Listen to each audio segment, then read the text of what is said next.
No hay alternativa. En tu corazón hay un hueco del tamaño de Dios que solamente Dios puede llenar. Mi amigo, fuera de Cristo todo es absurdo, y lo que es 1000 veces peor, fuera de Cristo solo obtendrás de Dios condenación y juicio por causa de tus pecados.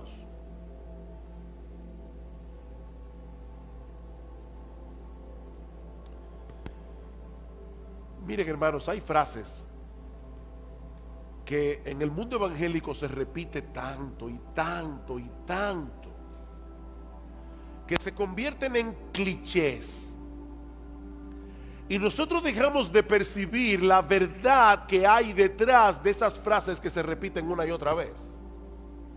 ¿Recuerdan ustedes cuando estábamos predicando de Colosenses y decíamos que hay una fórmula matemática en Colosenses? Cristo más nada es igual a todo. Decía una poetisa cristiana: si yo no tuviera nada excepto a Cristo, lo tendría todo como quiera. Eso no es un cliché, eso es una gran verdad.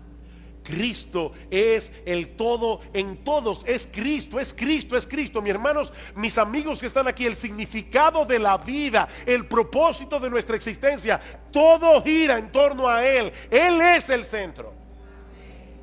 Es Cristo, es Cristo, es Cristo y nadie más. Dice en la Escritura que hay un solo Dios y hay un solo mediador entre Dios y los hombres, Jesucristo hombre. Él se introdujo en la historia humana. Él vino y vivió debajo del sol. ¿Sabes para qué? Para morir por nuestros pecados, para reconciliarnos con Dios, y ahora ofrece en el Evangelio perdón y vida eterna a todo el que viene a Él en arrepentimiento y fe. A todos nos gusta pensar que las cosas que hacemos son importantes y que hacen alguna diferencia, que nosotros vamos a dejar una huella en el mundo cuando salgamos de aquí, pero ¿realmente es así? O para ponerlo en una forma más general, ¿hay algún propósito y significado para la existencia del hombre en un mundo como este, donde tenemos que enfrentar tantos problemas, tantas injusticias, tantas cosas torcidas que no parecen enderezarse nunca? ¿De qué sirven nuestros logros o comportarse de cierta manera si al final de cuentas todos vamos a morir, no importa cómo hayamos vivido? Ese es el tipo de cuestionamientos que se plantea el autor del libro de Eclesiastés, que comenzaremos a estudiar a partir de esta mañana. Y su respuesta inicial es tan desalentadora, tan devastadora, que algunos se preguntan cómo es posible que un libro como ese haya sido incluido en la Biblia. Una lectura superficial de Eclesiastés puede llevarnos a pensar que este libro fue escrito por un filósofo fatalista, no por un hombre inspirado por el Espíritu Santo. Para que tengan una idea del tipo de declaraciones que vamos a ver a lo largo de esta serie, permítanme darles un breve muestrario. Eclesiastés capítulo 2, versículo 17. Aborrecí por tanto la vida. Eso dice un hombre inspirado por el Espíritu de Dios. Aborrecí por tanto la vida, porque la obra que se hace debajo del sol me era fastidiosa, por cuanto todo es vanidad y aflicción de espíritu. Asimismo aborrecí todo mi trabajo que había hecho debajo del sol, el cual tendré que dejar a otro que vendrá después de mí. Eclesiastés 3:18. Dije en mi corazón, es así por causa de los hijos de los hombres, para que Dios los pruebe y para que vean que ellos mismos son semejantes a las bestias. Porque lo que le sucede a los hijos de los hombres y lo que le sucede a las bestias, un mismo suceso es. Como mueren los unos, así mueren los otros, y una misma respiración tienen todos. Ni tiene más el hombre que la bestia, porque todo es vanidad. Eclesiastés capítulo 7, versículo 15. Todo esto he visto en los días de mi vanidad. Justo hay que perece por su justicia. Un justo que perece por su justicia. Y hay impío que por su maldad alarga su vida. No seas demasiado justo. Oigan lo que dice la Biblia. No seas demasiado justo. ni seas sabio con exceso. ¿Por qué habrías de destruirte? No hagas mucho mal, ni seas insensato. ¿Por qué habrás de morir antes de tu tiempo? Y yo no voy a hacer ningún comentario, simplemente estoy leyendo algunos versículos. Capítulo 8, versículo 14. Hay vanidad que se hace sobre la tierra, que hay justos a quienes sucede como si hicieran obras de impíos. Y hay impíos a quienes acontece como si hicieran obras de justo. Digo que esto también es vanidad. Por tanto alabé yo la alegría que no tiene el hombre bien debajo del sol, sino que coma y bebe y se alegre, y que esto le quede de su trabajo los días de su vida que Dios le concede debajo del sol. ¿Y qué les parece esta? Se lo voy a leer de la Biblia de las Américas. Eclesiastés 10:19. Para el placer se prepara la comida, el vino alegra la vida y el dinero es la respuesta para todo. Alguna persona dice medio en broma: el dinero no te lleva a la felicidad, pero te deja como a una cuadra. Y uno se ríe de ese tipo de declaraciones, pero encontrarla en la palabra de Dios, mis hermanos, eso es otra cosa. Es por eso que algunos consideran el libro de Eclesiastés como el más enigmático de todos los libros de la Biblia. De hecho, una persona le llama a Eclesiastés el niño problemático de la familia de los libros de la Biblia. Sin embargo, como espero que nosotros veamos a lo largo de esta serie, este no solo es un libro fascinante, inspirado por el Espíritu de Dios, un libro que nos prepara para recibir el Evangelio de Jesucristo, sino que también es de gran ayuda para que los creyentes tengan una correcta perspectiva de la vida aquí y ahora. Lo que hace el autor de Eclesiastés, como veremos en un momento, es examinar la vida del hombre desde una perspectiva completamente secular, sin tomar en cuenta la existencia de Dios, para entonces mostrarnos que desde ese punto de vista la vida del hombre es completamente absurda. La vida del hombre no tiene ningún sentido.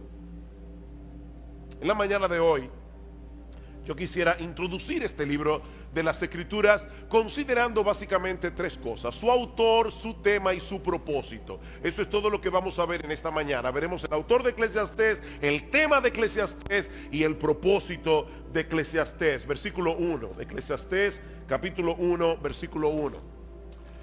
Palabras del predicador, hijo de David, rey en Jerusalén. Esta palabra que nuestras versiones de la Biblia traducen como predicador es la palabra hebrea Kohelet, un título que se le daba en aquellos días a un orador oficial que tenía la autoridad para convocar una asamblea y para enseñar a una asamblea. De hecho, la palabra griega para asamblea es la palabra griega eclesia, de donde proviene nuestra palabra iglesia y de donde proviene también el título de este libro, Eclesiastés, o el predicador. Algunos traducen esta palabra como el maestro, otros como el filósofo. Hay otros que prefieren dejarla sin traducción y de llamarle a este individuo simplemente el Kohelet, pero la traducción de nuestras versiones sigue siendo una de las mejores: el predicador. Ahora bien, ¿quién es este predicador que se atribuye la autoría de este libro? Bueno, su nombre no se menciona en ninguna parte de Eclesiastés, pero todo luce indicar que se trata del rey Salomón. En el versículo 1 se refiere a sí mismo como hijo de David, rey de Jerusalén, y más adelante en el versículo 12 nos dice que él fue rey sobre todo Israel. Mis hermanos, ¿quién fue el único hijo de David que pudo reinar sobre toda la nación de Israel? Únicamente Salomón, porque en los días de Roboam, el hijo de Salomón, el reino se dividió en dos. Así que todo luce indicar que este predicador no es otro que el rey Salomón, aparte de que las experiencias que él comparte en el libro encajan perfectamente en lo que nosotros conocemos en la Biblia del rey Salomón. Como ustedes recordarán, Al principio de su reinado, el Señor se le apareció a Salomón y le dijo: pídeme lo que tú quieras. Y Salomón le pidió un corazón entendido para juzgar a tu pueblo y para discernir entre lo bueno y lo malo. Él pudo haber pedido muchas cosas, pero lo que le pidió a Dios fue sabiduría. Y dice en el versículo 10: y agradó delante del Señor, Primera de Reyes 3, que Salomón pidiese esto. Y le dijo Dios: porque has demandado esto y no pediste para ti muchos días, ni pediste para ti riquezas, ni pediste la vida de tus enemigos, he aquí que te he dado corazón sabio y entendido, tanto que no ha habido antes de ti otro como tú, ni después de ti se levantará otro como tú. Y aún también te he dado las cosas que no pediste, riquezas, gloria, de tal manera que entre los reyes no haya ninguno como tú en todos tus días. Y si anduvieres en mis caminos, guardando mis estatutos y mis mandamientos como David tu padre,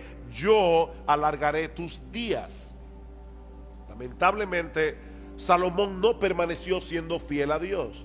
Dice en el primer libro de Reyes, en el capítulo 11, que sus muchas mujeres desviaron su corazón hacia la idolatría. Salomón llegó a tener 300 esposas y 700 concubinas, un harén de 1000 mujeres. Por supuesto, la idolatría tiene consecuencias. Y la vida de Salomón se volvió un total desastre.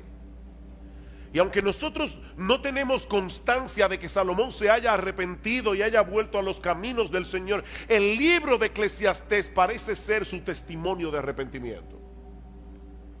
Al final de su vida, Salomón quiso compartir las lecciones que aprendió de mala manera durante su tiempo de apostasía. ¿Y cuál es el tema de este libro? Versículos 2 y 3. Vanidad de vanidades, dijo el predicador, vanidad de vanidades, todo es vanidad.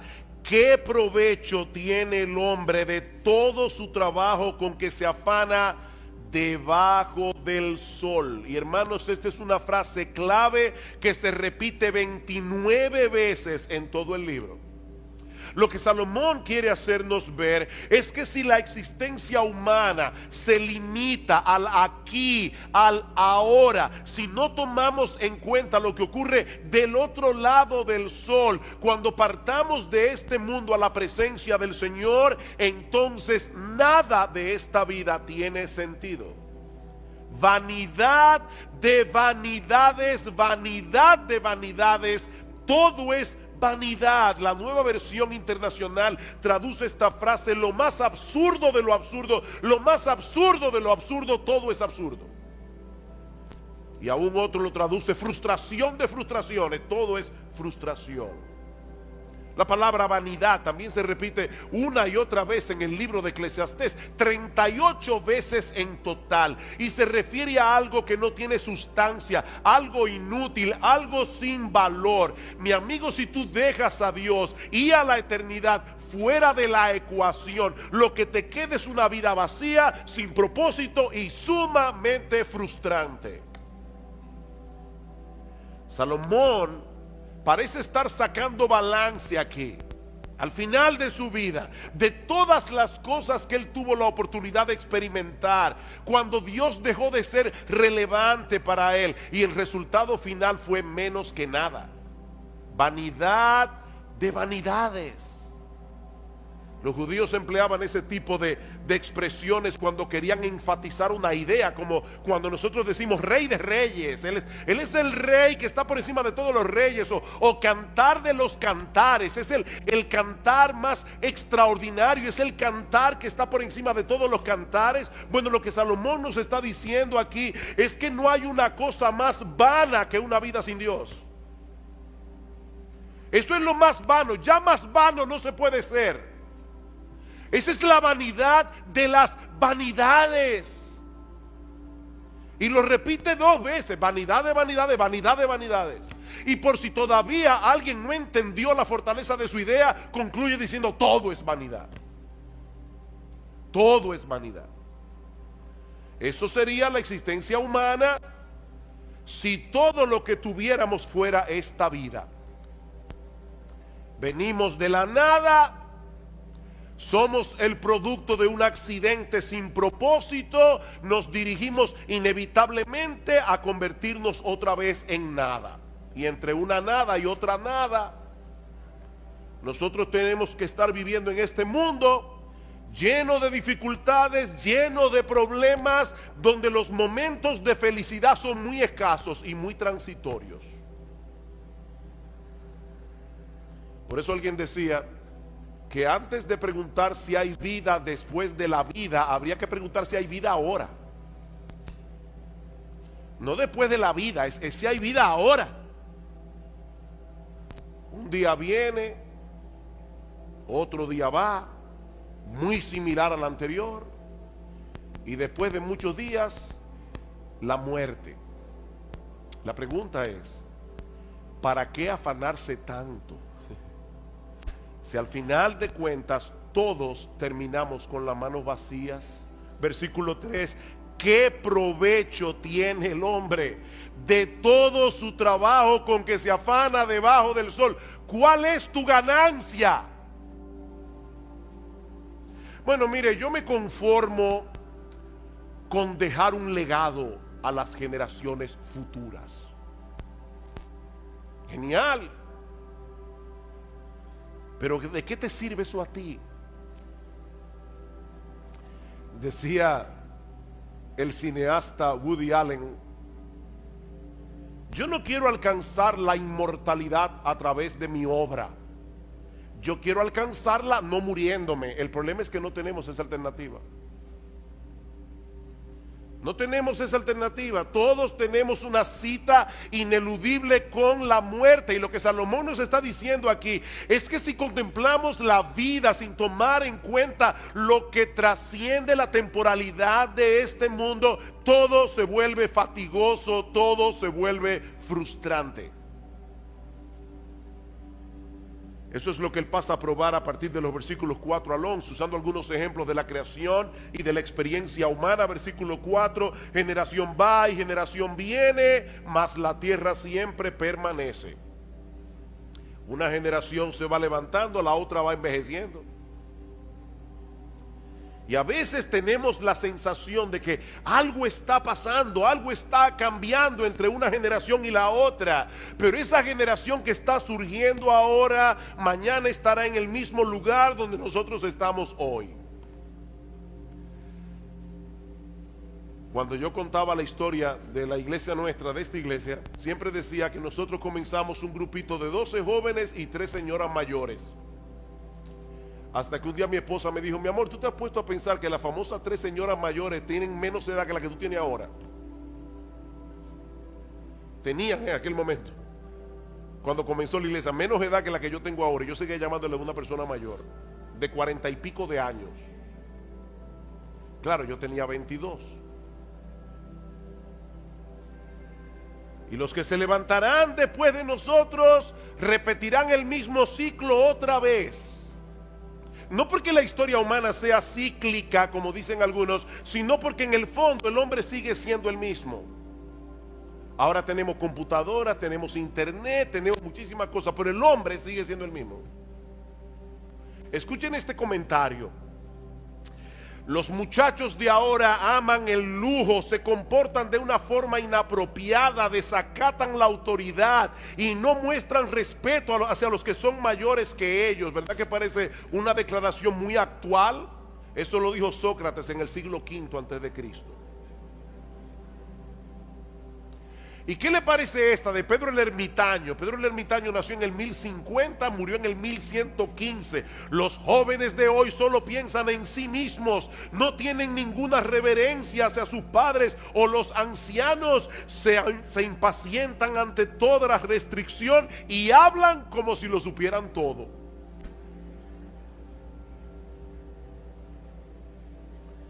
Ustedes ven el punto.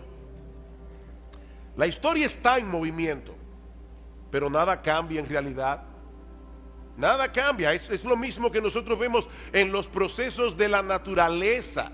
A pesar de la diversidad y los cambios que nosotros vemos a nuestro alrededor, la naturaleza es sorprendentemente uniforme en su funcionamiento. De hecho, eso es lo que permite que hagamos ciencia. Los científicos pueden evaluar los procesos de la naturaleza porque todo se repite una y otra vez. Versículo 5: sale el sol, se pone el sol, se apresura a volver al lugar de donde se levanta, el viento tira hacia el sur y rodea el norte, va girando de continuo, y a sus giros vuelve el viento de nuevo. Los ríos todos van al mar y el mar no se llena. Al lugar de donde los ríos vinieron, allí vuelven para correr de nuevo.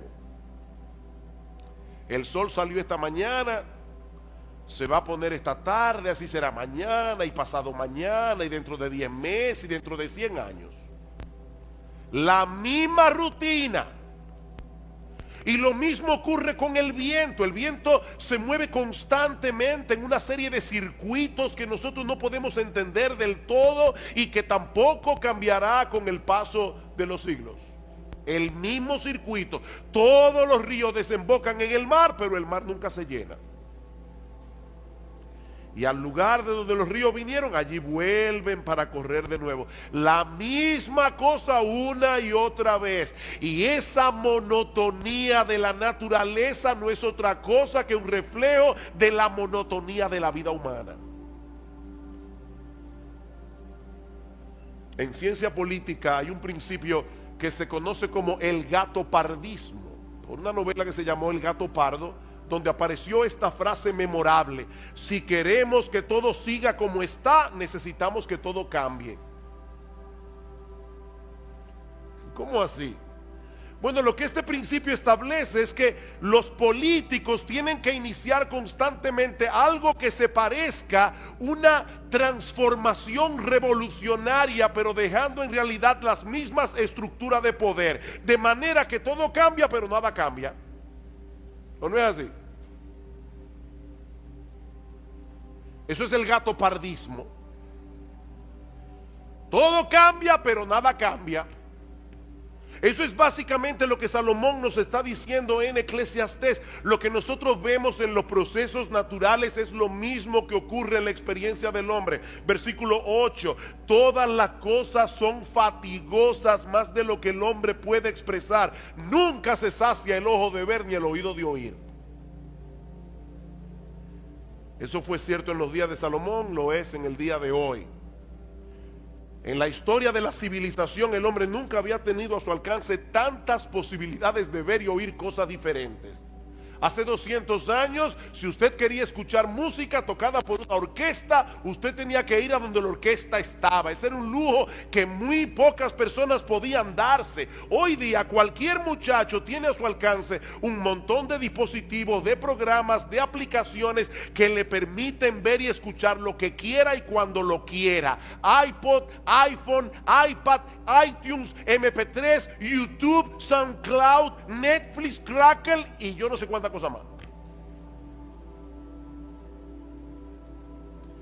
¿Y saben qué?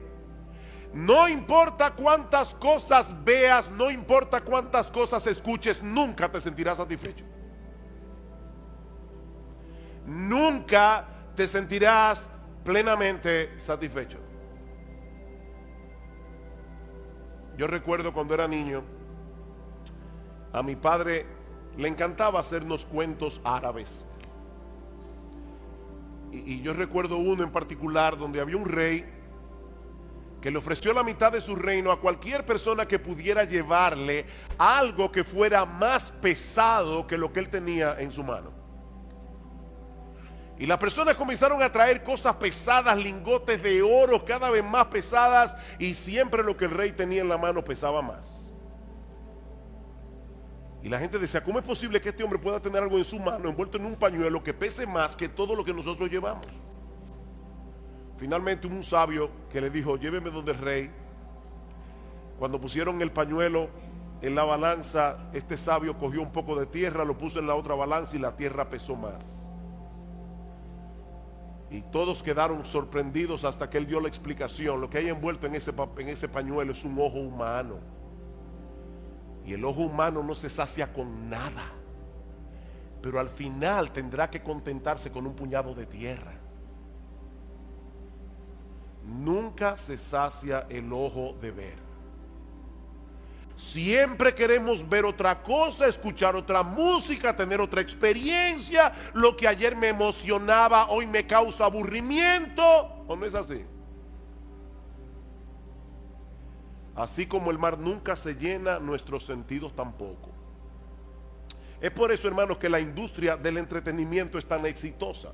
Nosotros queremos algo nuevo, algo que nos libere de ese ciclo interminable de insatisfacción y de hastío. El problema es que todo lo que el mundo ofrece debajo del sol nos deja exactamente en el mismo punto de partida. Versículo 9. ¿Qué es lo que fue? Lo mismo que será. ¿Qué es lo que ha sido hecho? Lo mismo que se hará. Y nada hay nuevo debajo del sol. ¿Hay algo de lo que se puede decir, he aquí esto es nuevo? No, ya fue en los siglos que nos han precedido. Si leemos con cuidado la historia, veremos que el hombre sigue siendo esencialmente el mismo con el paso de los siglos. Las mismas dudas, los mismos problemas, las mismas aspiraciones, los mismos anhelos, la misma lucha. Lo que parece novedoso no es más que un pasado que ya se olvidó. Decía el periodista Malcolm Muggeridge, toda la nueva noticia son viejas noticias ocurriendo a nuevas personas. ¿Escucharon eso? Todas las nuevas noticias son las viejas noticias ocurriéndole a nuevas personas. Versículo 11. No hay memoria de lo que precedió, ni tampoco de lo que sucederá. Habrá memoria en los que serán después. En otras palabras, la gente suele de sufrir de amnesia histórica. La gente suele sufrir de amnesia histórica.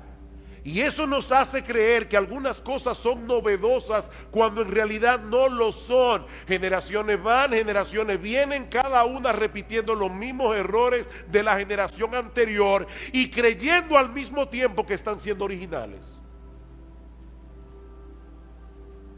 La vida debajo del sol es fatigosa, repetitiva, monótona, hastiante. Eso es lo que Salomón nos está diciendo. Y cuando el hombre trata por sí mismo de descubrir el significado y propósito de todo esto, el resultado es una visión fragmentada de la realidad que no le hace ningún sentido. Es como cuando estamos tratando de armar un rompecabezas y hay piezas que faltan. Vanidad de vanidades, dijo el predicador, vanidad de vanidades, todo es vanidad. Ahora bien, ¿y cuál es el propósito de este libro? ¿Por qué Dios inspiró al autor de Eclesiastés para que pusiera por escrito reflexiones tan deprimentes acerca de la vida en este mundo? Eso nos lleva a nuestro tercer y último encabezado. Ya vimos el autor del libro, el tema del libro. Veamos ahora su propósito. Y yo creo que el apóstol Pablo nos muestra incidentalmente por qué se escribió el libro de Eclesiastés. Dice en Romanos capítulo 8 versículo 20 que la creación fue sujetada a vanidad. Otra vez la misma palabra. La creación por causa del pecado fue sujetada a producir lo que no sirve. La creación fue sujetada a no dar todo el potencial que tiene dentro, no por su propia voluntad, sino por causa del que la sujetó en esperanza. En el libro de Eclesiastés, Salomón quiere que sintamos el peso de lo absurda que resulta la vida debajo del sol, destruir en nosotros toda esperanza de encontrar propósito, significado o satisfacción en ninguna de las cosas que este mundo ofrece, para entonces llevarnos de la mano a poner toda nuestra esperanza únicamente en Dios. Ese es el propósito. Él quiere destruir todo aquello que pueda ser una esperanza para ti. Cualquier cosa. Dice un comentarista, la función de Eclesiastés es llevarnos a ese punto en el que empezamos a temernos que esa sea la única conclusión posible, es decir, que todo es vanidad. Nos vemos así enfrentados a la cruda realidad de que nada tiene sentido, nada de lo que hay debajo del sol tiene valor. Pero ¿saben qué, mis amados hermanos? Nosotros sabemos que hay un Dios que está sentado en su trono por encima del sol, gobernando todo lo creado para su gloria y para el bien de su pueblo. Y eso hace toda la diferencia del mundo. Mis hermanos, ese Dios no solo ha prometido libertar su creación de la vanidad a la que fue sometida por causa del pecado, como dice Pablo en Romanos 8, sino que también nos permite contemplar ese mismo escenario que Salomón nos presenta en Eclesiastés, pero desde otra perspectiva completamente diferente. Vamos a introducir a Dios ahora en Eclesiastés capítulo 1. Y vamos a ver qué pasa. Vamos otra vez a Salomón. Vamos a meternos en la mente de Salomón. La única diferencia es que ahora vamos a meter a Dios en la ecuación. Y vamos a ver qué pasa. El salmista David, el padre de Salomón, nos dice en el Salmo 19:1: los cielos cuentan la gloria de Dios, el firmamento anuncia la obra de sus manos. El universo es un gran libro disponible para todo el que lo quiera leer, que nos habla de la grandeza, el poder y la majestad de nuestro Dios. Un día emite palabra a otro día, una noche a otra noche declara sabiduría. No hay lenguaje ni palabras, ni es oída su voz, pero por toda la tierra salió su voz y hasta el extremo del mundo sus palabras. Y ahora escuchen: en ellos, en los cielos, puso tabernáculo para el sol, y este, como esposo que sale de su tálamo, de su cama por la mañana, se alegra cual gigante para correr el camino. El mismo sol que Salomón pone como ejemplo de la monotonía de la vida, nos da un mensaje completamente distinto cuando Dios está detrás del proceso. Ese ciclo solar testifica de la gloria, el poder, el gozo. Dice que se alegra cual gigante, el gozo y aún la bondad de nuestro Creador, que hace salir su sol sobre malos y buenos y que hace llover sobre justos e injustos, como dice Cristo en Mateo 5:45. Así que si leyéramos apropiadamente el mensaje que el sol comunica, ¿saben qué pasaría? Que no dejaríamos nunca de alabar a Dios. Dice en el Salmo 113: desde el nacimiento del sol hasta donde se pone, sea alabado el nombre de Jehová. Si todos los hombres reciben igualmente el beneficio de la luz del sol, ¿no debieran todos darle la gloria y la alabanza al único que le corresponde? Ven ustedes, hermanos, el mismo sol, pero contemplado desde otra perspectiva. Y lo mismo podemos decir de los otros ejemplos que usa Salomón en Eclesiastés. Sí, los ciclos de la naturaleza son repetitivos. Ahora la pregunta es, cuando nosotros colocamos a Dios en el panorama, ¿qué nos enseñan esos ciclos repetitivos de la naturaleza? Son un testimonio contundente de la sabiduría y la fidelidad de nuestro Dios. Dice en el Salmo 104:10: tú eres el que envía las fuentes por los arroyos, van entre los montes, dan de beber a todas las bestias del campo, mitigan su sed los asnos monteses, a sus orillas habitan las aves de los cielos, cantan entre las ramas, él riega los montes desde sus aposentos, del fruto de sus obras se sacia la tierra. Nosotros le llamamos a esto las leyes de la naturaleza. Esa es una expresión que nosotros usamos simplemente para tratar de dar a entender cómo es que Dios opera, porque es Dios el que mantiene la naturaleza funcionando. Él es el que envía la lluvia. Si Dios no quiere, mañana no sale el sol, porque Él es Dios. Y ya lo detuvo en Gabaón, Él puede hacerlo otra vez. Pero es Dios, nuestro buen Dios, el que está cuidando la tierra. Es Dios el que está detrás de todos esos ciclos repetitivos. Así que, mis hermanos, si nosotros vemos la naturaleza y no vemos a Dios, el mensaje que la naturaleza nos comunica es totalmente desalentador. Pero de repente introducimos a Dios en la ecuación y todo cambia drásticamente. De repente todo tiene sentido. Salomón nos dice en Eclesiastés 1:8 que el ojo nunca se sacia de ver ni el oído de oír. Pero alguien dijo muy sabiamente: el ojo no se satisface hasta que no ve la mano de Dios, y el oído no se satisface hasta que no escucha su voz.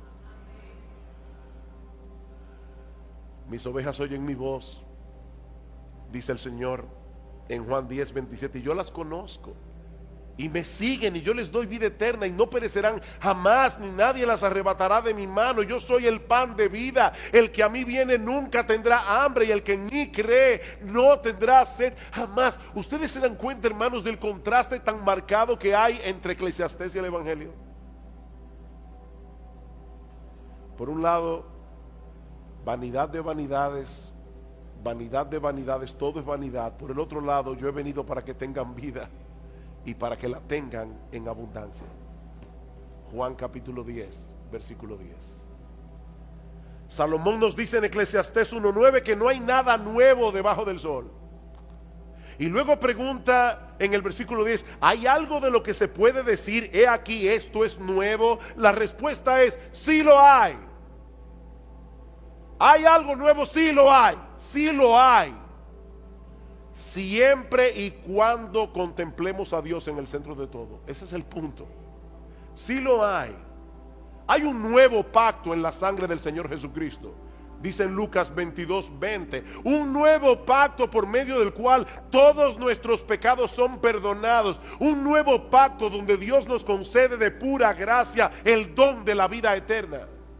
Sí hay algo nuevo. Dice en Ezequiel capítulo 36 que Dios promete darnos un nuevo corazón para que podamos reverenciarle como es debido, para que podamos obedecer sus mandamientos. Dice en 2 Corintios 5:17 que si alguno está en Cristo, nueva criatura es.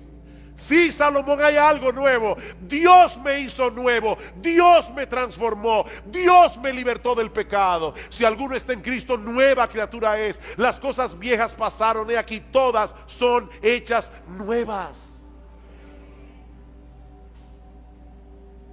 Hay algo nuevo, sí, Salomón dice en Efesios 4:24 que Dios nos ha dado un nuevo hombre, creado según Dios en la justicia y santidad de la verdad. Y por si todo esto fuera poco, dice en Apocalipsis 21:5, y el que estaba sentado en el trono dijo: he aquí, yo hago nuevas todas las cosas.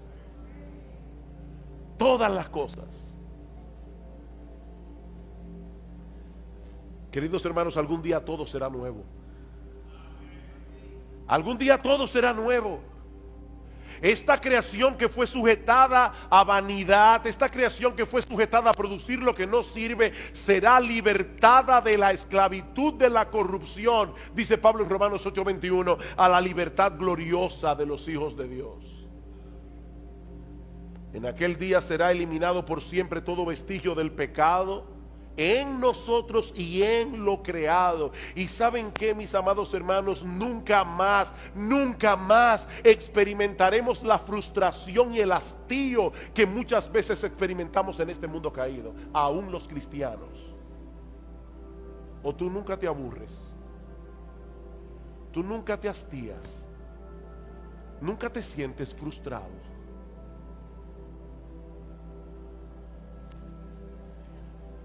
Mi hermano, déjame hacerte una pregunta. ¿Cuál es la perspectiva con la que tú usualmente contemplas la vida? ¿Te colocas en la posición de aquellos que viven sin esperanza y sin Dios en el mundo? A veces yo escucho a los creyentes con tantas quejas, que uno se pregunta: ¿dónde está Dios?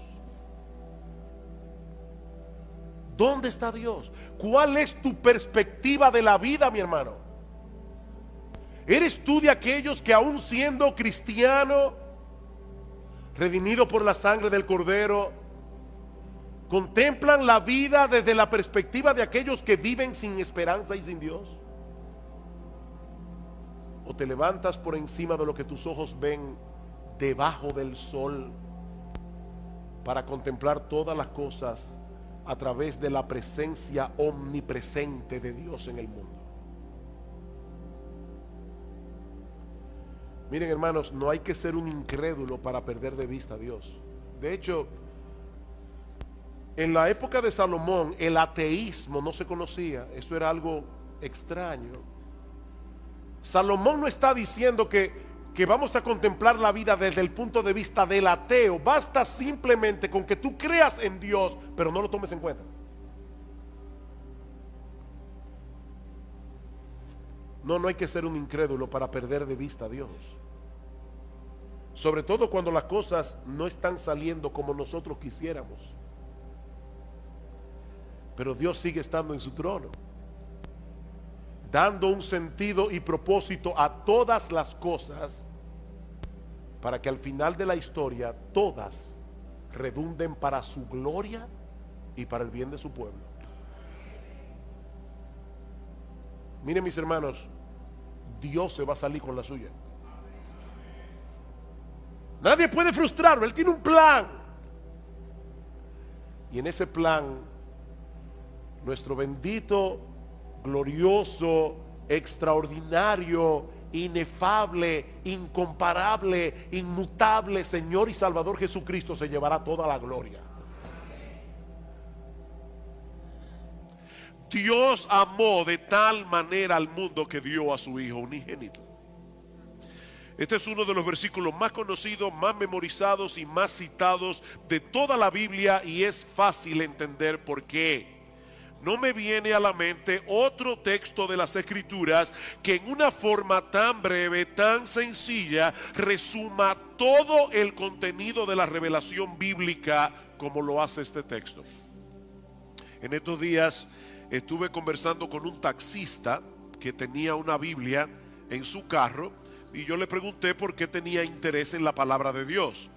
De hecho, yo lo invité, yo no sé si está aquí esta mañana, pero su respuesta fue algo como esto: yo encuentro en la Biblia palabras de aliento y de sabiduría. Y es verdad. Ningún otro libro del mundo puede dar al hombre la sabiduría y el consuelo que la Biblia da, porque solo la Biblia es la palabra inspirada de Dios. Pero Dios, le decía yo a esta persona, Dios no nos dio su palabra simplemente como un consejero o como un ansiolítico. La Biblia es la revelación de una sorprendente historia de amor, resumida en una forma extraordinaria en este famoso versículo del Evangelio de Juan.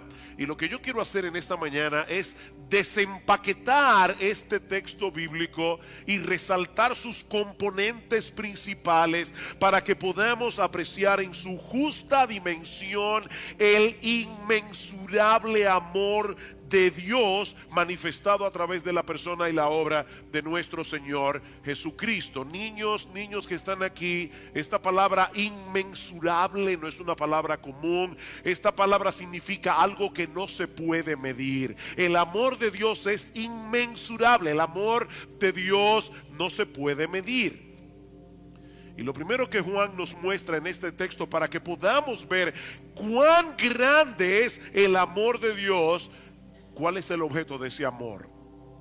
Porque de tal manera amó Dios al mundo. Dios amó al mundo.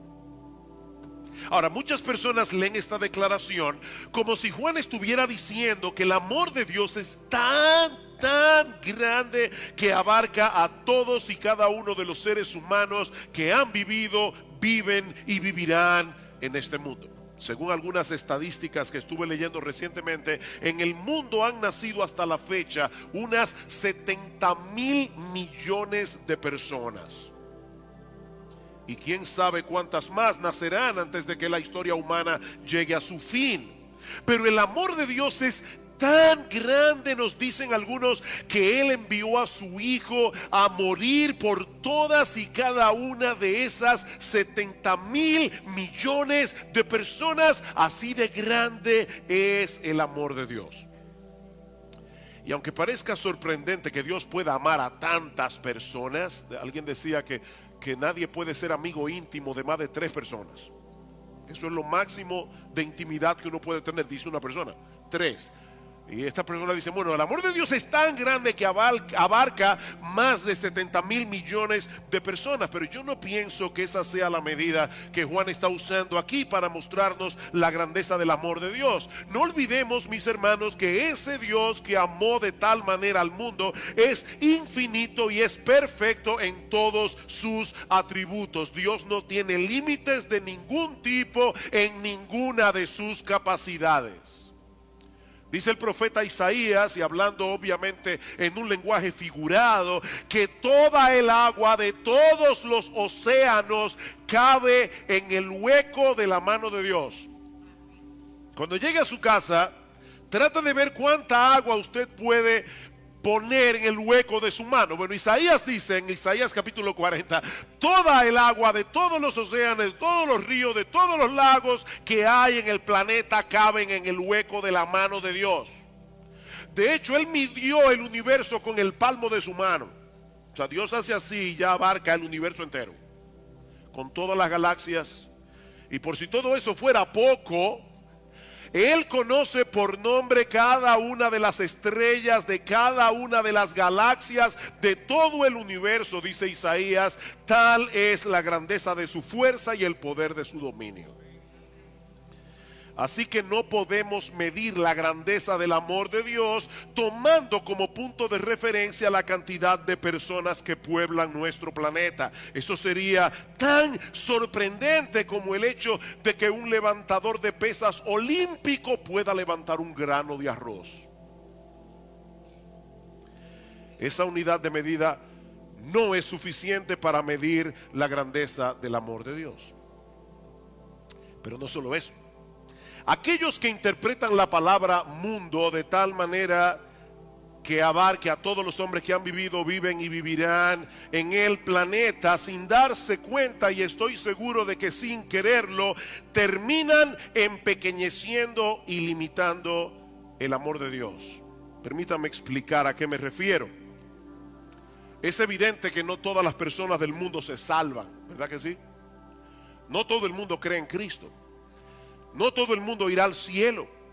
Así que si identificamos la palabra mundo con todos y cada uno de los seres humanos que han vivido, viven y vivirán en el planeta, tenemos que llegar a la conclusión de que lo que Dios hizo a favor de todos esos individuos fue abrirles un camino de salvación y nada más.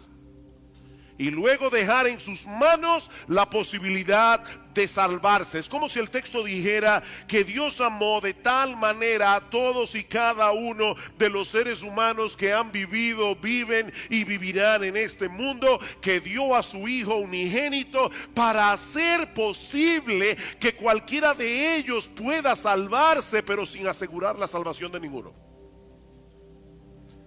Por eso es que pienso que eso empequeñece y limita el amor de Dios. Mis hermanos, es imposible que nosotros interpretamos este texto de esta manera. Y créanme que no es mi interés en esta mañana meterme en una discusión teológica por el mero hecho de discutir. Mi interés es que apreciemos en su justa medida el inmensurable amor de Dios. Noten que en el versículo 17 el Señor Jesucristo dice que Él vino al mundo a salvar al mundo, no simplemente a hacer posible que algunos se salven. Versículo 17, porque no envió Dios a su Hijo al mundo para condenar al mundo. De hecho, sería perfectamente legítimo que Dios enviara a su Hijo a exterminar al mundo, porque el mundo lo merece. Pero Cristo no vino a exterminar al mundo que merece ser exterminado. Él vino a salvarlo. A salvarlo, no simplemente a hacer posible su salvación. No envió Dios a su Hijo al mundo para condenar al mundo, sino para que el mundo sea salvo por Él. De hecho, esa es la razón por la que Jesús se llama Jesús Dice en Mateo capítulo 1 versículo 21, la palabra Jesús significa Jehová salva. Él se llama Jesús porque Él salvará real y efectivamente a su pueblo de sus pecados. Él no vino a hacer posible que tal vez, quizás, en una remota posibilidad algunos se salven. No, Él vino a salvar. Él vino a salvar. Por eso se llama Jesús. Pero por el otro lado, mis amados hermanos, si Dios dejara en nuestras manos la decisión final de aceptar a Jesús, nadie sería salvo. Porque ningún hombre en su estado natural está inclinado a creer en Jesús. Ningún hombre en su estado natural está inclinado a someterse a su autoridad. Escuchen lo que sigue diciendo el versículo 18. El que en él cree no es condenado, pero el que no cree ya ha sido condenado porque no ha creído en el nombre del unigénito Hijo de Dios. Y esta es la condenación, que la luz vino al mundo, pero los hombres amaron más las tinieblas que la luz. ¿Quiénes amaron más las tinieblas que la luz? Todos y cada uno de los seres humanos que han vivido, viven y vivirán en este mundo. No aman la luz, porque sus obras eran malas, dice Juan. Porque todo aquel que hace lo malo aborrece la luz y no viene a la luz para que sus obras sean reprendidas. Mis amados hermanos, ¿cuántas personas de este planeta hacen lo malo? Todos y cada uno de las personas que viven en este planeta. Dice Pablo en Romanos capítulo 3 versículo 12 que en todo este mundo no hay una sola persona que haga lo bueno. No hay ni siquiera uno. Así que si el Señor se hubiera limitado a enviar a su Hijo a morir por todos los habitantes del planeta y luego hubiera dejado en nuestras manos la decisión final de la salvación, nadie hubiera sido salvo. Pero Cristo vino a salvar al mundo, no simplemente a crear la posibilidad de que alguien se salvara. ¿Qué significa entonces que Dios amó al mundo? Miren, mis hermanos, yo espero en el Señor que Él me dé la capacidad de impresionarlos en esta mañana. ¿Qué significa que Dios amó al mundo? Bueno, cuando Juan usa la palabra mundo en su evangelio, generalmente es para referirse al sistema de maldad imperante en el mundo y que se opone radicalmente a Dios y a sus caminos. Hace poco nosotros estuvimos estudiando aquí el discurso del aposento alto, los capítulos 13 al 16 del evangelio de Juan. Y uno de los temas prominentes de ese discurso es la oposición que el mundo levanta contra los cristianos por el mero hecho de ser cristianos. Si el mundo os aborrece, dice el Señor, sabed que a mí me ha aborrecido antes que a vosotros. El mundo aborrece a Cristo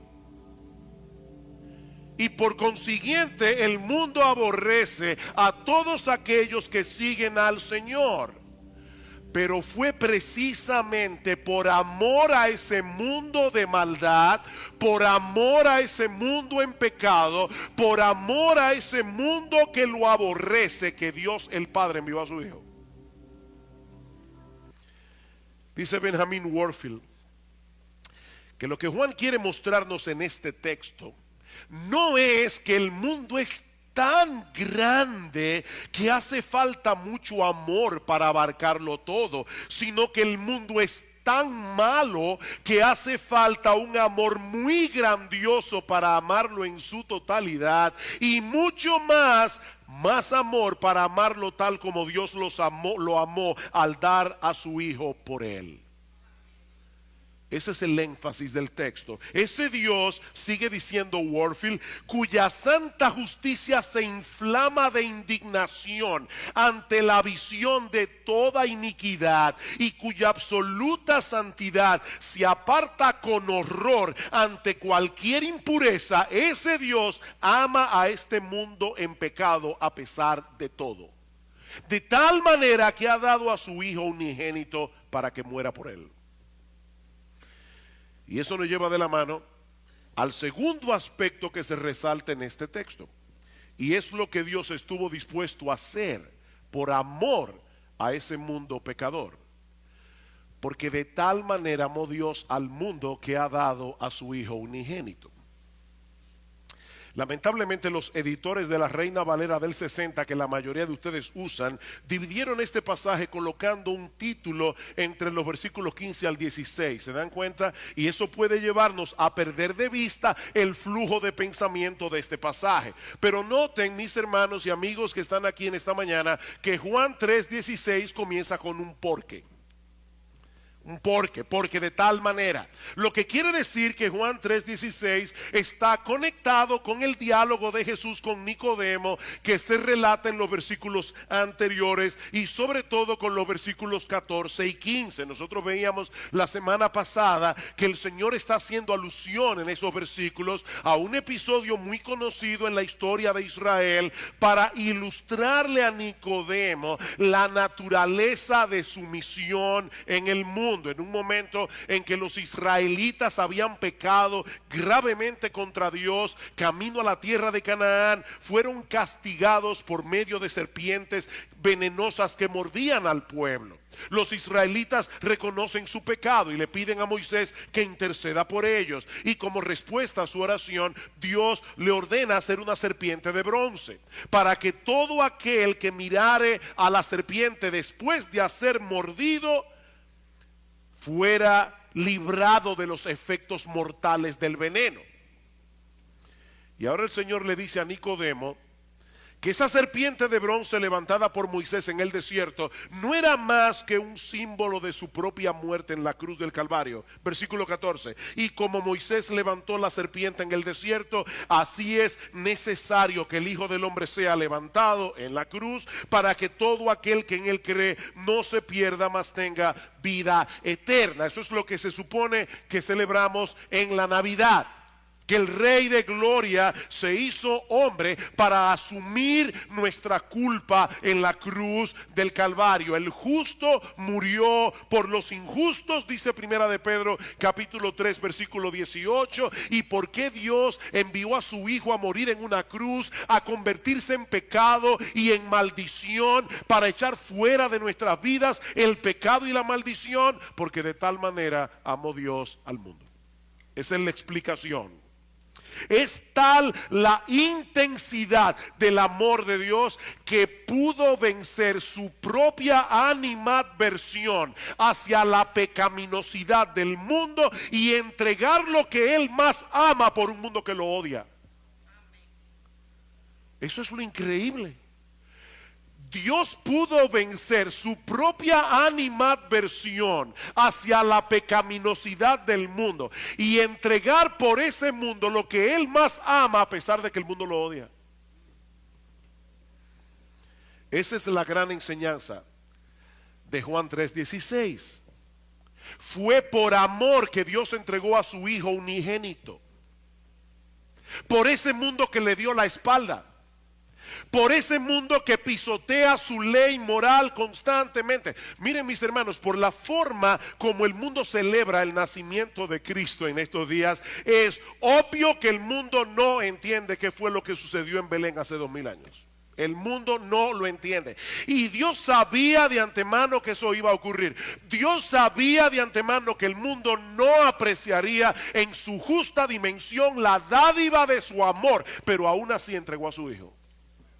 Por amor a ese mismo mundo. Y por favor, creyentes que se encuentran aquí hoy en esta mañana, no olviden ni por un momento que todos nosotros pertenecíamos a ese mundo antes de venir a Cristo en arrepentimiento y fe. Tú y yo éramos parte de ese sistema.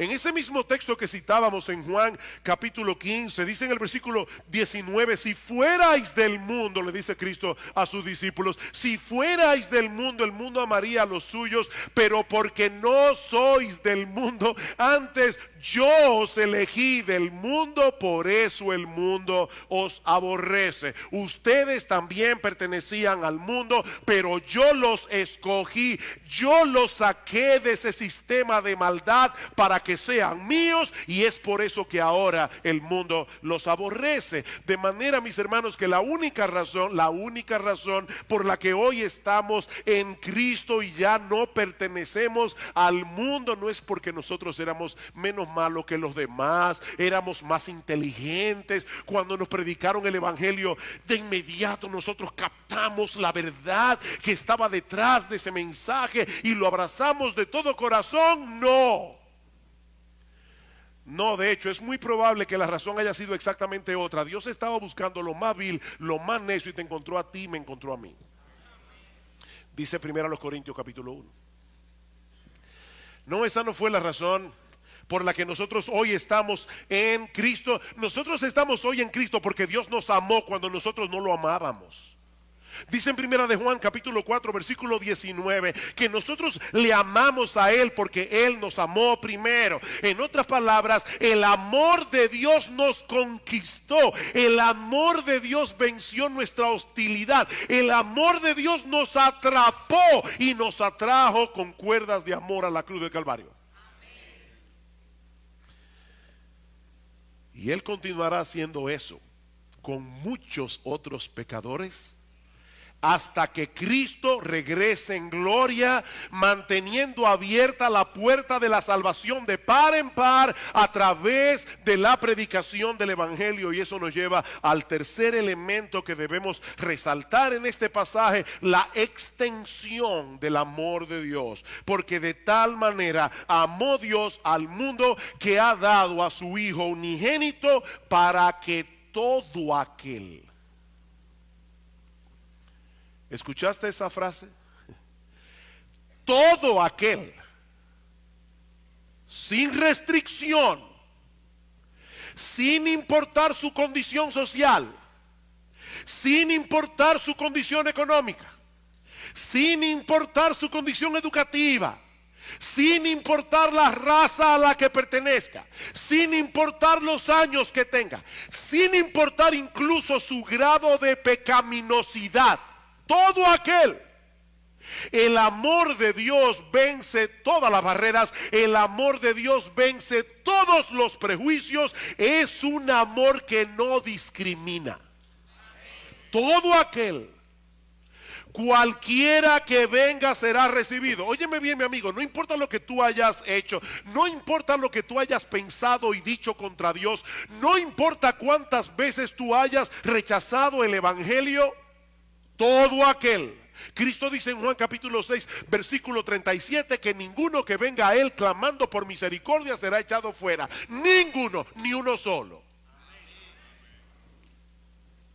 Mi amigo, Dios no pone ningún tipo de condición, excepto una, la que aparece en nuestro texto. Y eso nos lleva al cuarto elemento del pasaje: la exclusividad del amor de Dios. Porque de tal manera amó Dios al mundo que ha dado a su Hijo unigénito para que todo aquel que en Él cree, todo aquel que en Él cree. El llamado del evangelio es universal y al mismo tiempo exclusivo. Nadie puede disfrutar del amor redentor de Dios a menos que crea en su Hijo. No existe ninguna otra condición, pero sin esa condición nadie puede ser salvo. Eso quiere decir que lo que Dios espera del pecador, óyeme bien, mi amigo, lo que Dios espera del pecador no es que tenga fe. Hay gente que dice, yo soy muy espiritual, yo tengo mucha fe. Mira, déjame decirte algo, hay gente que le tienen pavor a los aviones, pero si alguien se va en Yola a Puerto Rico, con toda seguridad, y otro se va temblando en un avión, es más probable que el que tiene poca fe llegue y el otro termine comido de tiburones en el canal de la Mona. Así que el asunto no es el tamaño de la fe, es el objeto de la fe. No, aquí no dice simplemente que debemos tener fe. Mi amigo, déjame decirte algo muy importante. La fe en sí misma es completamente inútil, a menos que descanse en el objeto correcto. En los años 60, Elvis Presley popularizó una canción titulada en inglés I Believe, yo creo. Y en una de las estrofas decía: cada vez que escucho llorar a un bebé recién nacido, o toco la hoja de un árbol, o miro al cielo, entonces sé porque yo creo. El problema es que la canción no aclara creer en qué, o creer en quién. Pero el llamado que encontramos en este pasaje es muy puntual, es muy claro.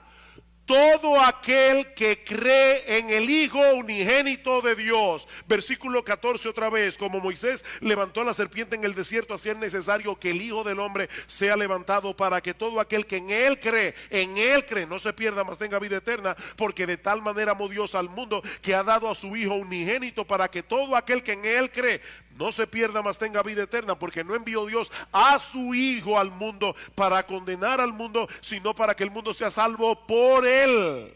El que en Él cree no es condenado, pero el que no cree en Él ya ha sido condenado, porque no ha creído en el unigénito, en el Hijo unigénito de Dios. ¿Sabes lo que eso significa, mi amigo?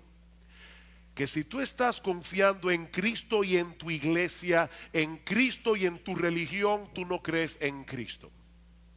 Lo que eso significa es que si tú estás confiando en Cristo y en tus buenas obras, en Cristo y en tu obediencia a los mandamientos, tú no crees en Cristo. Si tú estás confiando en que vas a llegar al cielo a través de Cristo y de María, a través de Cristo y de los santos, mi amigo, tú no crees en Cristo. Creer en Cristo, y esto es importante subrayarlo, creer en Cristo es creer en Cristo y en nadie más. Ni en ti, ni en tu iglesia, ni en tu religión, ni en tu decencia, ni en nadie más. Es creer en Cristo y solo en Cristo. Decía Gresham Machen, un gran teólogo de finales del siglo XIX, principios del siglo XX. Él decía que algunas personas creen que van a llegar al cielo como aquellos que cruzan un lago o un río en un bote de remos. Si usas únicamente el remo de la fe, ¿qué va a pasar? Vas a dar vuelta en círculo. Si usas únicamente el remo de las obras, va a suceder lo mismo, solo que en el sentido opuesto. Pero si usas el remo de la fe y el remo de las obras, vas a poder cruzar el río y llegar al otro lado. Esa sería una buena ilustración, decía Gresham Machen, si fuéramos a llegar al cielo en bote. Pero resulta que nadie va a llegar al cielo en un bote de remos. El que llegue al cielo va a llegar únicamente por medio de Jesucristo. Yo soy el camino, yo soy la verdad, yo soy la vida. Nadie, ¿y a quién incluye ese nadie? A todos. Nadie viene al Padre sino por mí. Mi amigo, todas las otras vías inventadas por el hombre te llevarán a un destino equivocado. No importa lo sincero que puedas ser en tu creencia. Si te tomas un negro eterno, para los que no saben, eso es un veneno. Pues si te tomas un negro eterno o un trespasito creyendo que es un jugo de naranja, te vas a morir igual, no importa la fe que tengas. Dicen Proverbios que hay caminos que al hombre le parecen derechos, pero su fin es camino de muerte. De hecho, y yo sé que si lo que yo he dicho hasta ahora puede sonar extraño, esto sí que va a sonar extraño. El asunto ni siquiera radica en el hecho de que creas en Cristo. ¿Me oíste bien? El asunto ni siquiera radica en el hecho de que creas en Cristo. Es que creas en Cristo tal como Él es presentado en el Evangelio. ¿Y cómo Cristo es presentado en el Evangelio? Como el único que puede salvar a los pecadores y satisfacer plenamente tu alma inmortal. Yo soy el pan de vida, dice el Señor en Juan capítulo 6, versículo 35. El que a mí viene nunca tendrá hambre, y el que en mí cree no tendrá sed jamás. En otras palabras, solo yo puedo satisfacer plenamente a todos aquellos que creen en mí, que creen que acerca de Cristo, que solo en Él hay plena salvación, que solo en Él hay plena satisfacción. Así que no tiene sentido que alguien diga creer en Cristo, y mucha gente dice creer en Cristo. No tiene sentido que alguien diga creer en Cristo si al mismo tiempo no ve a Cristo como un tesoro de incalculable valor por el que vale la pena perderlo todo. Si tú no ves a Cristo de esa manera, tú no crees en Cristo. Los que creen en Cristo son personas que ven a Cristo como un tesoro de incalculable valor por el cual vale la pena perderlo todo. Es así como el Señor describe la conversión en Juan capítulo 13, versículo 44. El reino de los cielos es semejante a un tesoro escondido en un campo, el cual un hombre halla, lo esconde de nuevo y gozoso por ello va y vende todo lo que tiene y compra aquel campo. Él encontró un tesoro, Cristo. Él esconde el tesoro y va donde el dueño y le dice: ¿cuánto tengo que darte por el campo? Mira, no vas a poder comprármelo porque tienes que darme tu vida entera. No hay problema, eso es una ganga. Para obtener a Cristo no hay ningún problema. Dice, también el reino de los cielos es semejante a un mercader que busca buenas perlas, que habiendo hallado una perla preciosa, fue y vendió todo lo que tenía y la compró.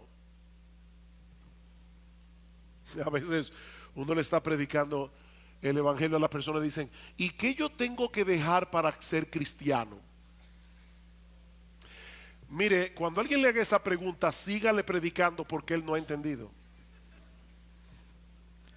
Él no ha entendido.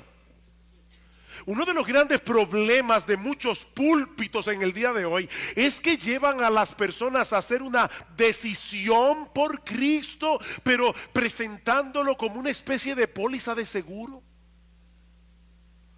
Vas a tener una vida feliz, una vida exitosa, tu matrimonio será pleno, tus hijos serán obedientes, siempre tendrás salud, y para colmo, cuando mueras vas al cielo. No, mira, déjame decirte algo. Es muy probable que si te conviertes a Cristo y tu esposo o tu esposa no se convierte, vas a tener un problema mayor en tu casa. Es probable que si te conviertes a Cristo y tus hijos no se convierten, vas a tener un serio problema en el seno de tu familia. Y aún así vale la pena seguir a Cristo. No, Cristo no es un medio para lograr un fin. Él es el fin. Él es la meta a la que Dios quiere llevarnos a través de la fe. Y eso nos lleva al último elemento que encontramos en este texto. Y es el resultado del amor de Dios. Escuchen otra vez. Porque de tal manera amó Dios al mundo, que ha dado a su Hijo unigénito, para que todo aquel que en Él cree no se pierda, mas tenga vida eterna. He ahí las únicas dos opciones para toda la raza humana: salvación o perdición. Y óyeme bien, mi amigo, si tú estás aquí en esta mañana, debes entender que tú estás en uno de los dos grupos. No hay tres, no hay cuatro, solo dos: salvación o perdición, vida eterna o condenación.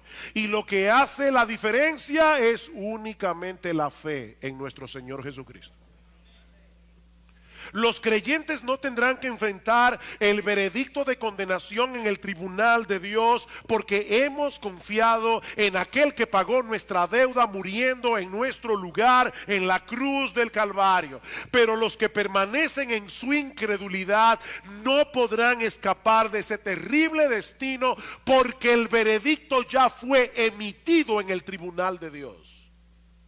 El que en él cree no es condenado, pero el que no cree ya ha sido condenado, porque no ha creído en el nombre del unigénito Hijo de Dios. De hecho, eso es lo que el Señor repite otra vez en el versículo 36. El que cree en el Hijo tiene vida eterna, pero el que rehúsa creer en el Hijo no verá la vida, sino que la ira de Dios está sobre él. Otra vez, solo hay dos opciones: vida eterna, condenación perpetua. Y la línea que demarca y separa un destino del otro es el Señor Jesucristo. Es el que cree en el Hijo el que tiene vida eterna. Y por si acaso, eso no significa simplemente que los creyentes vivirán por los siglos de los siglos. Los impíos también vivirán por los siglos de los siglos en el infierno. No, la vida eterna no es una vida que no se acaba nunca. Hay personas que ven la vida eterna como una especie de antibiótico espiritual que nos libra de la muerte.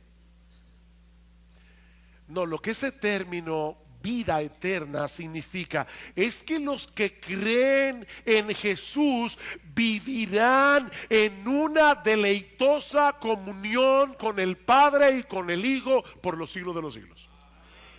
Juan capítulo 17 versículo 3: y esta es la vida eterna, que te conozcan a ti, el único Dios verdadero, y a Jesucristo a quien has enviado. Esa es la vida eterna. Como decíamos recientemente en un mensaje, el Señor no define la vida eterna en términos de tiempo, sino de relación. De hecho, Juan capítulo 1 versículo 1: en el principio era el verbo era con Dios, el verbo era Dios, todas las cosas por él fueron hechas, y sin él nada de lo que ha sido hecho fue hecho. En él estaba la vida, y la vida era la luz de los hombres. ¿Qué es la vida? El Espíritu Santo trae su luz, abre nuestros ojos y nos hace ver lo hermoso, maravilloso, extraordinario que es nuestro Señor Jesucristo. La vida eterna es tener comunión con Él. Por eso alguien decía: el cielo es el cielo porque Cristo va a estar allí. Y aún el infierno sería el cielo si Cristo estuviera allí. El cielo es el cielo porque Cristo estará allí. Todo aquel que cree en Jesús como un Salvador todo suficiente recibirá por medio de la fe el perdón de todos sus pecados y el don de la vida eterna, que no es otra cosa que una deleitosa y perpetua comunión con Él. Y eso es lo que el mundo está supuesto a celebrar el próximo 25 de diciembre. El inmensurable amor de Dios mostrado a través de la persona y la obra de nuestro Señor Jesucristo a favor de una raza de gente pecadora que lo aborrece, para que todo aquel que deposita su fe en Jesús reciba el perdón de todos sus pecados y el don de la vida eterna. Y ahora yo te pregunto, ¿cuál será tu respuesta en esta mañana al incomprensible, sorprendente, maravilloso, extraordinario amor de Dios en Cristo? Mire, déjenme decirles algo: el amor de Dios es un misterio. El amor de Dios es un misterio. Nosotros no podemos entender ¿cómo es que dentro de sí mismo Dios puede vencer su propia animadversión hacia un mundo pecador y entregar lo que Él más ama por amor a una humanidad caída que es totalmente contraria a lo que es atractivo a sus ojos? Yo no entiendo el amor de Dios. ¿Cómo es que Dios puede amar a un mundo que al mismo tiempo le causa repulsión? Y por amor a ese mundo que le causa repulsión por causa de su pecado, Él entregó lo que Él más ama. Yo creo que el apóstol Pablo captó perfectamente este dilema en el capítulo 5 de su carta a los Romanos. Porque Cristo, cuando aún éramos débiles, a su tiempo murió por los impíos. ¿Oíste bien? Cristo murió por los impíos. Ciertamente apenas morirá alguno por un justo. Con todo pudiera ser que alguno osara morir por el bueno. Y Pablo acaba de decir en el capítulo 3 que no hay nadie bueno. Es una hipérbole que Pablo está usando aquí. Mas Dios muestra su amor para con nosotros en que siendo aún pecadores, Cristo murió por nosotros. Cristo vino al mundo a morir en una cruz, a hacerse pecado, a hacerse maldición, a ser abofeteado, crucificado, escupido, coronado de espinas por el mundo que Él mismo creó, por el mundo que Él sostiene. Cristo vino a hacer todo eso a favor de un montón de personas débiles, impías y pecadoras, para que todo aquel que en Él cree no se pierda, mas tenga vida eterna. Y yo vuelvo y te pregunto, ¿cuál será tu respuesta en esta mañana al amor de Dios?